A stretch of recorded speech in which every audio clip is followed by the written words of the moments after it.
আবার কমও চান, তাড়াতাড়ি টাকা দেন। তারপর আর কি টাকা দিলাম, আর সে চলে যাচ্ছিল। তখন আমি বললাম, ভাই সিট কোন কোন দিকে? লোকটা বলল, কিসের সিট? আমি বললাম, কেন, বসার সিট? লোকটা বলল, তার টিকিট কেটেছেন? আমি বললাম, না তো। তাহলে সিট কোথায় পাবেন? আমি বললাম, কেন ভাই, টাকা যে নিলেন? লোকটা বলল, তা ট্রেন কি ফ্রিতে চড়বে? আমি বললাম, তা ভাই তাহলে কোথায় বসবো? লোকটা বলল, তা তো আমি জানি না, বলেই চলে গেল। কিছু বলার নেই, পুরো ট্রেনের সিট ভর্তি। আবার অনেকে শুধু বসার জন্য পুরো কেবিনটাই বুক করছে। আর এদিকে আমার কাছে বেশি টাকাও নেই। তারপর আমি ট্রেনের এক কোনায় মেঝেতে বসে পড়লাম, বসে আছি আর ট্রেন চলছে।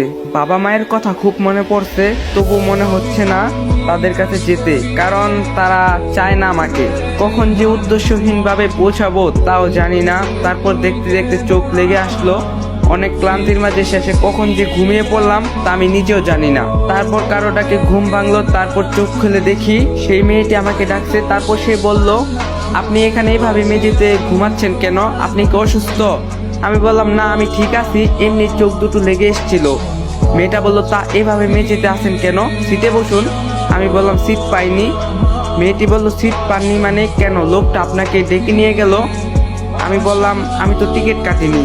মেয়েটা বলল, তাই বলে সবাই সিটে বসে আছে আর আপনি এভাবে মেঝেতে বসে আছেন, তা কেমন দেখায় না? আমি বললাম, না সমস্যা নেই। মেয়েটা বলল, তা আপনি কোথায় যাবেন? আমি বললাম, জানি না। মেয়েটা বলল, জানি না মানে? তাহলে কোথায় নামবেন? আমি বললাম, তাও জানি না, শুধু জানি যত দূরে কোথাও যাওয়া যায়। মেয়েটা বলল, কেন তাহলে ট্রেনে কেন উঠছেন? ট্রেন তো অনেক জায়গায় থামবে। আমি বললাম, তবু অনেক দূরে। মেয়েটা বলল, তা আপনি কি এভাবেই এখানে শুয়ে থাকবেন? আমি বললাম, হুম।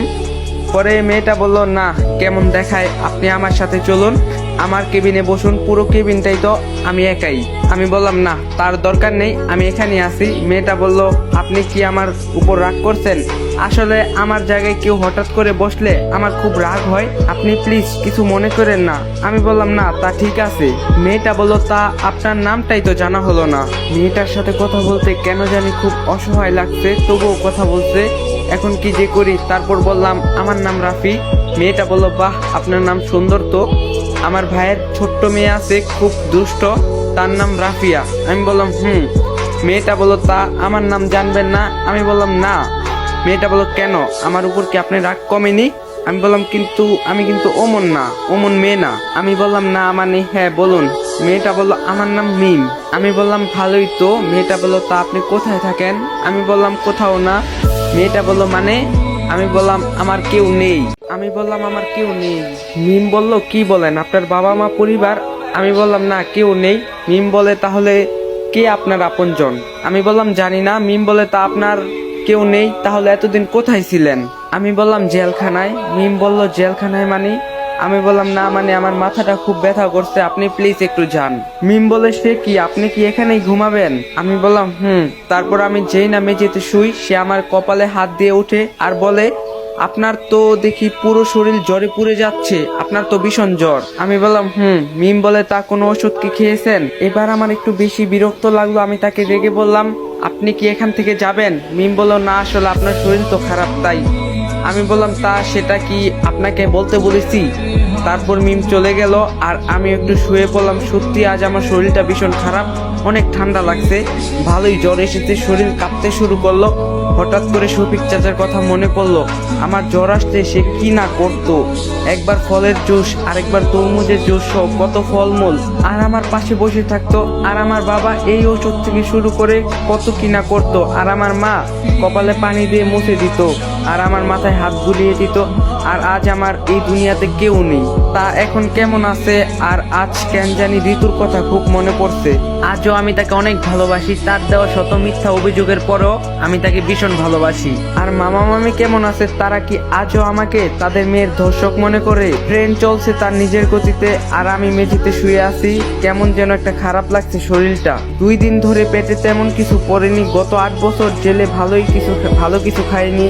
শেষবারের মতো মামার বাসায় পেট ভরে খেয়েছিলাম, আর সেটাই আমার জন্য আজ দায় হয়ে দাঁড়িয়েছে। তারপর দেখতে দেখতে চোখ দুটো আবারও লেগে আসলো, আবারও ঘুমিয়ে গেলাম। প্রায় 1 ঘন্টা পর চোখ খুলে দেখি, তারপর আমি দেখি আমার গায়ে চাদর দেওয়া। তারপর আমি চাদর সরিয়ে উঠলাম, আর ট্রেন এখনো চলছে। কিছুই ভেবে পাচ্ছি না আমি কি করব। তারপর মিম আসলো আর বলল, কি আপনার ঘুম ভাঙলো? এত করে বললাম সিটে বসুন, তা শুনলেন না। আমি কিছুতেই বুঝতে পারছি না কি থেকে কি হলো। তারপর তাকে আমি বললাম, তা আপনি এখানে আবার? মিম বলল, এই যে আপনার জ্বর আসলো আর আপনি কাঁপতে শুরু করলেন, তাই আমি আপনার গায়ে চাদর দিলাম। আমি বললাম, তা সব আবার কেন করলেন? আমি কি বলেছি? মিম বলল, আপনি তো অসুস্থ। আমি বললাম, তাতে আপনার কি? মিম বলল, আপনি এমন কেন করছেন?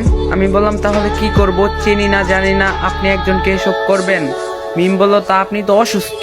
আমি বললাম, সেটা আমি বুঝছি, আপনাকে ভাবতে হবে না। মিম বলল, আচ্ছা, আর আপনাকে বিরক্ত করব না, এখন এই ওষুধটা খেয়ে নিন।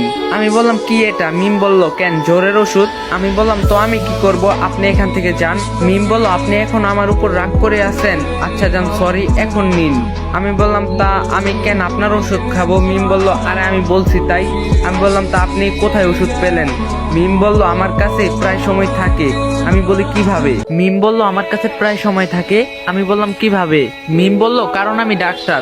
আমি বললাম, বুঝলাম আপনি ডাক্তার, তাও আমার দরকার নেই, এই নিন আপনার চাদর। মিম বলল, আচ্ছা, আপনি কি সবার সাথে এমন ছেঁচড়ার মতো কথা বলেন? আমি বললাম, কি বললেন? আমি ছেঁচড়া? মিম বলল, কেন, রাগ করলেন বুঝি? তারপর মিম মুস্কি মুস্কি হাসতে লাগলো। আমি বললাম, এবার কিন্তু আমার অনেক আশ্চর্য লাগছে, আপনি কি প্লিজ যান এখান থেকে। মিম বলল, আচ্ছা, আমি না হয়ে গেলাম, তারপর আপনি কি করবেন? আমি বললাম, তা আমার বিষয় আপনার না জানলেও চলবে। মিম বলল, তা আপনি বলবেন না আপনি কোথায় যাবেন? আমি বললাম, না, জানি না। মিম বলল, তাহলে আপনি কোথায় নামবেন? আমি বললাম, সেটা আমার বিষয় আপনার না ভাবলেও চলবে। মিম বলল, দেখুন, আপনি আবারও ছেঁচড়ামো করে যাচ্ছেন, আমি তো আপনার উপকার করতে চাইলাম। আমি বললাম, হয়েছে, আপনি আমার অনেক উপকার করছেন, এখন যান তো এখান থেকে। মিম বলে, যাচ্ছি ছেঁচড়া। আমি বললাম, এই আপনি কি বলে গেলেন? তারপর সে চলে গেল তার কেবিনে, আর আমিও আবার শুয়ে পড়লাম। তার 5 মিনিট পর ট্রেন একটা স্টেশনে থামালো। আমি একজনকে বললাম, ভাই এটা কোথায় আসলাম? তারপর সে বলল, আমরা ফরিদপুর এসেছি। মানে আমার বাড়ি থেকে না হলেও 400 কিলোমিটার দূরে। ভাবলাম আর দূরে না যাই, এমনিতেই শরীরটা ভালো নেই, তাই সেখানেই নামলাম। তারপর একটা দোকান থেকে পানির বোতল নেওয়ার জন্য থামলাম। তারপর দেখি মিমকে নিতে একটা গাড়ি নিয়ে আসলো, আর সে সেই গাড়িতে উঠলো, বেশ দামি গাড়ি। আমি আর সেদিকে না তাকিয়ে দোকানদারকে টাকা দিয়ে সেখান থেকে আসলাম। এদিকে আর আমার কাছে বেশি টাকাও নেই, এমনিতেই ট্রেনের লোকটা পুরো 1000 টাকা আমার থেকে নিল। এখন আমার আগে কোথাও থাকার ব্যবস্থা করতে হবে। তারপর আমি একজনকে বললাম, ভাই এখানে কি কোথাও থাকার জায়গা হবে? লোকটা বলল, এখানে তো আর হবে না, তবে বাজারের ভিতর যান, সেখানে পাশের এলাকা আছে, অনেক বাড়ি আছে।